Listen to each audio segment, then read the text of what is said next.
if I live 100 years, I'll just never, ever be able to tell the story the way it really happened. These young kids who, you just run up to them, and when we were all boxed in, they were all around, and they were all over our perimeter, and we're throwing grenades, and I got pretty close, and just run up to one of these kids and say, Marine, we're going to get out of here, aren't we? And the kid look up to you and say, you're damn right we are, Skipper.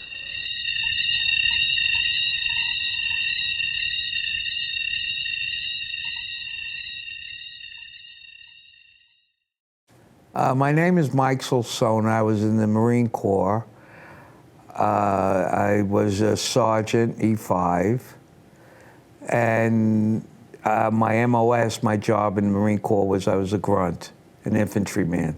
I was 17 years old when I went in, when I enlisted.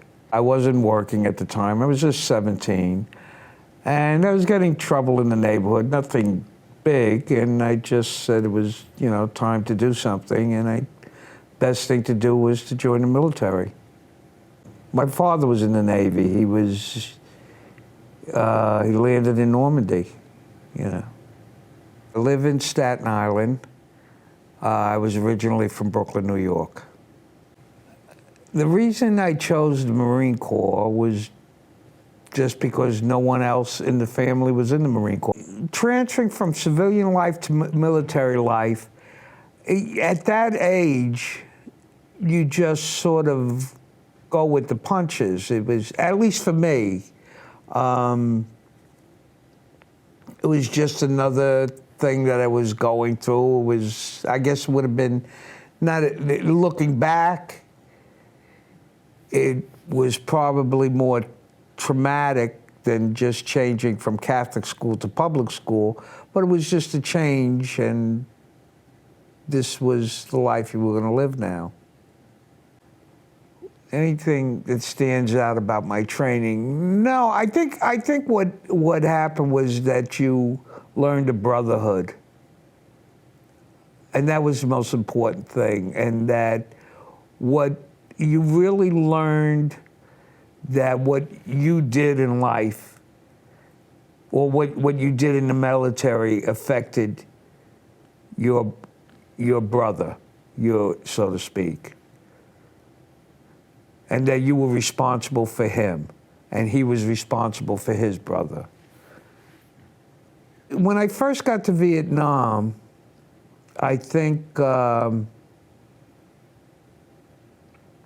it was, you know, I was fine. It wasn't exactly what I thought it would be. Not in a negative way. It was just, you know, you were so much, you know, like I guess I felt as soon as I got off the plane, I was going to get shot at. And it was really a lot more of living with your downtime than actual combat and action. And doing, you know, jobs around the camp, running patrols that went nowhere, learning how to do nothing. Basically, that's what it was, until, you know, as they say, the shit hit the fan. Back then, you just went and you followed the program. And that was it. I didn't have any political knowledge of what was going on in Vietnam. I didn't even know what a Vietnam was. When I got to Vietnam, I was a lance corporal. And then I was promoted to corporal. And then after I got hit, I got promoted to sergeant. Actually, I was lying on my bed, and they pinned the chevrons on my pajamas. I don't know whether it was after my last rites or before my last rites. I always tell everyone it was like Dodge City. And as I grew older, and you find out that the war was fought differently in different areas, and you could fight your war by rules and regulations in this spot, and 500 yards away, they approach situations differently, even to the point of how they packed stuff and went on patrols. It was just, everything was just so different. It was total chaos. And now looking at the war today on television, you could see that there's some, I guess you have to be involved in combat to see it, but you could see that there's sort of some type of order, although they don't think it is, but in comparison to Vietnam, there is some type of order, and just from the way they dress to the way they move. You never knew where the enemy was, and you never knew who was the enemy. That was the bottom line. And I think anybody that claims they knew who the enemy was, the only time you know the enemy is when they're firing at you. That's pretty much a sure deal. I was outside of Da Nang, a place called Charlie Ridge, and that's where I spent most of my time. I was pretty much, I would go to the rear and then back out in the field.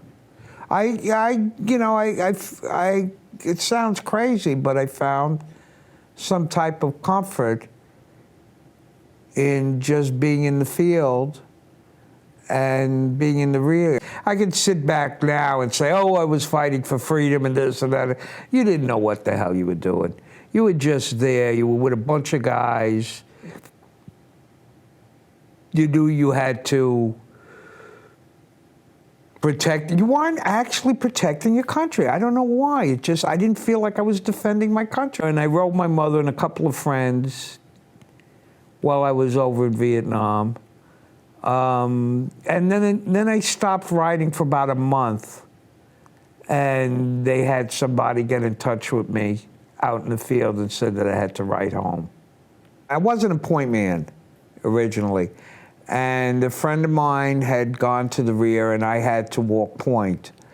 And I remember looking at my watch, it was 10 to 10, and I started to travel one way, and my platoon sergeant told me to go the other way, and it took like about 3 steps, and I stepped on a landmine, and I went like about 35 feet up in the air. I don't remember hearing the explosion, but I remember seeing the mountain off to the right turning around, and I landed on my back, and they called in 3 medevacs. And the first 2 landed on landmines. And the third one came in and got us out. And I remember I'd look down and I saw that my legs were like, I didn't even want to look at them. It was one of those sights. And I remember this guy came out of the chopper, because I could see the chopper in front of me, and he ran up to me, and the first thing he asked me was, where was my rifle? Why am I smiling when I'm saying this, why I'm talking about it? Because it's part of my past, and it's just, I guess that's the way I was raised. There was always a worse situation than you were in. There's always somebody worse off than you are, across the board. No matter, you could sit there and let me just change it. I was in the hospital in Guam, and I remember they had just amputated my legs, and they pushed my bed closer to this kid who had gotten a piece of shrapnel. I think it was in his kidney or his liver or something. That's all it was. It was like maybe a toothpick, but he was dying slowly. They pushed me to this other bed, and they told me they wanted me to talk to this kid. And I can't imagine, I just got my last rites. And they wanted me to give this kid hope. Like you got the wrong man, And then I realized that, I think at that point I realized that it's always someone It's always worse off than you are. So when I tell these stories or whatever, it's just, you know, it's something that happened to me back then. I think I was in Guam for about 15 days. Actually, they sent my mother from the United States to Guam to be with me, and I was laying in bed, and I looked up, and there was my mother coming down the hospital ward they flew her in. I was in country for about a tour. You know, I know I had like 15 days left. After I left Guam, I went to the Philadelphia Naval Hospital, and I was very lucky because I was with Marines. St. Albans in the Bronx they sent the guys that were in the Army. Philadelphia Naval was for the Marine Corps, and plus they had a larger unit taking care of amputees. So I was actually on an amputee ward. So by the time I got there was a number of, you know, guys getting ready to leave, so they passed on the wisdom to me of how it was going to be out there, and it wasn't going to be that bad, and you're going to be able to get along, you know, and move ahead in life, and that the only limitations that you really had in life were the ones that you put on yourself. The difference in Vietnam, why there were more amputees and more wounded returning, was not because we were crybabies. It was because it was the first helicopter war, that someone could get hurt, and within 10 minutes they'd have them on a helicopter, and within another 10 minutes they would have them in a MASH unit or somewhere being taken care of. Where in World War II, you know, you got hit on the field, you're a long way from any hospital. You know? I think the thing that I was looking forward to after I got out was being able to get back into society, which had changed a great deal in just that short amount of time. You know, of course, I wanted to grow my hair. I wanted to go on drugs. I wanted to hang out. I wanted to get laid. I wanted to get a new car, and I wanted to party.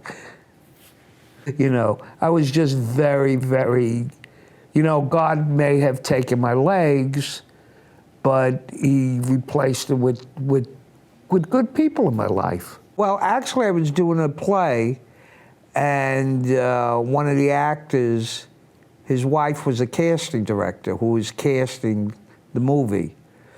And they brought me into audition, and I'm not an actor, I'm a writer, and my audition was horrible. And Oliver Stone just walked up to me and says, "You want to go away for 6 weeks?" And I said, "Yeah, sure, why not?" And he got me to go to the Philippines, and I was an extra in the movie with all these actors, well-trained actors, and I played a hardcore drinking, gambling, whore master sort of a guy, which was a stretch. Well, as a matter of fact, do I relate to post-traumatic PTSD? Now looking back at it in the last 6 years, I have, if you didn't show me what it was, then I wouldn't know. But, you know, 2 marriages, my time drinking, you know, drugs, the short-term memory is just like it's killing me. You know, I just joke about it. So in some ways there is a possibility, and I've heard it before, you could have PTSD, but you have it under control. PTSD doesn't mean that you're out of control all the time. PTSD, you could have PTSD. It's the same thing like cancer, you know, it's how people handle it.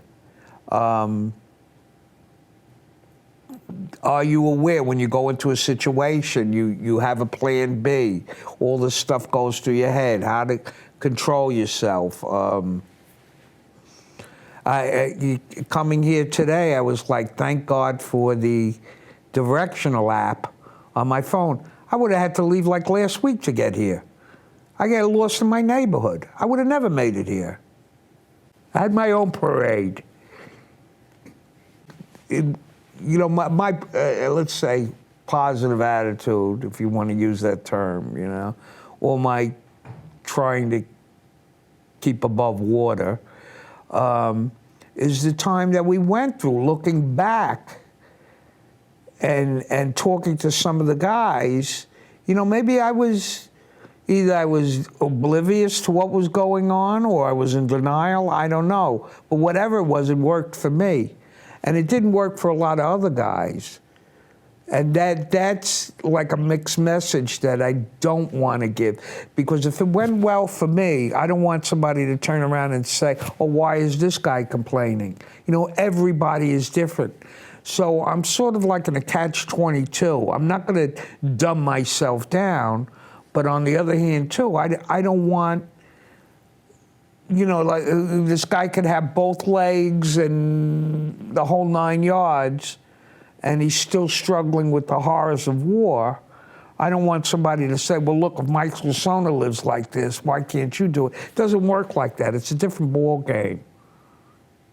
I was very, very, very lucky. I was very fortunate.